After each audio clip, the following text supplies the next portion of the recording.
In this video, I'm talking about upgrading from my iPhone to the Sony ZV-E10 for the purpose of YouTube content creation and whether or not I think it was worth it. Hello my friends, Andy here, and once again I'm sharing tips on my journey as a content creator. Today I'm talking about upgrading my camera and whether or not you should do it early on or just stick with what you have. I've always liked cameras as I used to do astrophotography many years ago. It's been a long time since I've owned a dedicated camera and the technology has come on quite a bit since then. DSLR cameras seem to have been replaced with mirrorless cameras, and whereas my old Canon DSLR didn't have video capabilities, it seems to be pretty much the norm now for cameras to include some form of video capability. As my videos would be focusing on talking heads format, I wasn't too concerned with stability.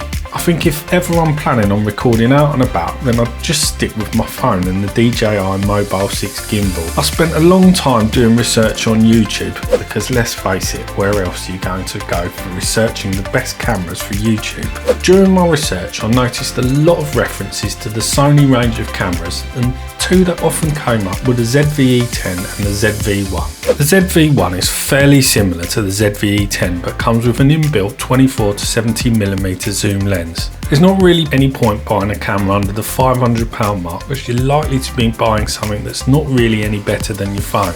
If you're considering upgrading, then a decent intermediate solution is going to be costing you upwards of around £800. Of course you could buy second hand to save a bit on this, but I still wouldn't go much below this range. Personally I wanted something that I could change the lens on, so this took the ZV-1 out of the game for me. I then did further research on lenses, and the Sigma 16mm f1.4 lens seemed like a very good choice as the reviews were positive and seemed to be a very good lens for general content creation.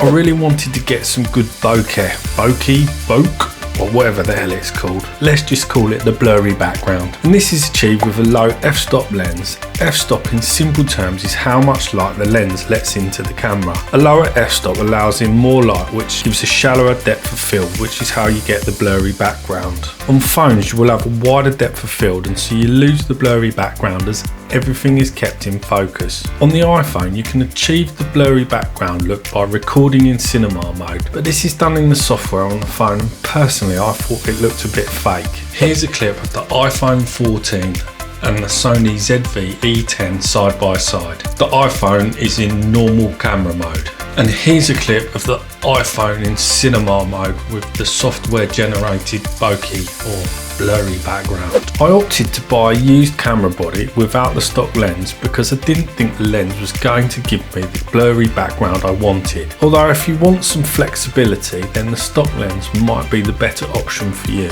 I opted to get the Sigma lens with the camera and bought them both from Wex Photographic. Buying a used camera body which was still pretty much brand new saved me a couple of £100. I also needed to buy a better tripod as the cheap iPhone tripod I had definitely wasn't going to handle the additional weight of the new camera. So all in all I spent just shy of £900. That's quite a bit of money for recording videos on YouTube that are making next to nothing. Overall I'm really pleased with both the lens and the camera, and I think it's improved the quality of my videos. But I'm a bit of a geek and I like to play around with technology and learn new things, which you're really going to need to do if you want to get the best from this type of setup. So, would I recommend upgrading your camera early on in your YouTube career? There's a few possible answers to this question, but in all honesty, if you're buying it just for YouTube and you're just starting out, then I'd say save your money and stick with your phone. The video quality of modern smartphones is incredibly good and is continually improving. Most of us will be upgrading our phones at fairly regular intervals, so we'll be upgrading our cameras as well. I'm not sure I'd want to be upgrading my phone and my camera every 2 years. We always have our phones on us. The image stabilisation functionality is really good. There's a whole load of accessories that can be purchased for pretty cheap, and they are lightweight, easy to use. This is especially prevalent if you're going to be filming whilst out and about. Having to carry both with you is a lot more effort. On the flip side, if you're not too concerned about the money and you want to level up your recording with a lot more flexibility and options available to you, then getting a nice camera is a great upgrade to your arsenal of recording gear. Really not necessary when you're starting out, but if you love tech and want more control, then I'd say go for it. But don't expect your YouTube earnings to pay for it early on, because unless you're very lucky with your channel, it's going to take a long time to earn this money back. In summary, I think it's perfectly fine to produce great content with a phone, and in some circumstances it will really push you to get the best out of what you have. I'd recommend upgrading your lighting and audio before upgrading the camera, as these will have a far greater impact on the quality of your videos. Leave a comment below about what you've achieved with just a phone camera, and if you want to know more about leveling up your videos, then watch this video here. And with that said, I thank you all for watching, and we'll catch you in the next one.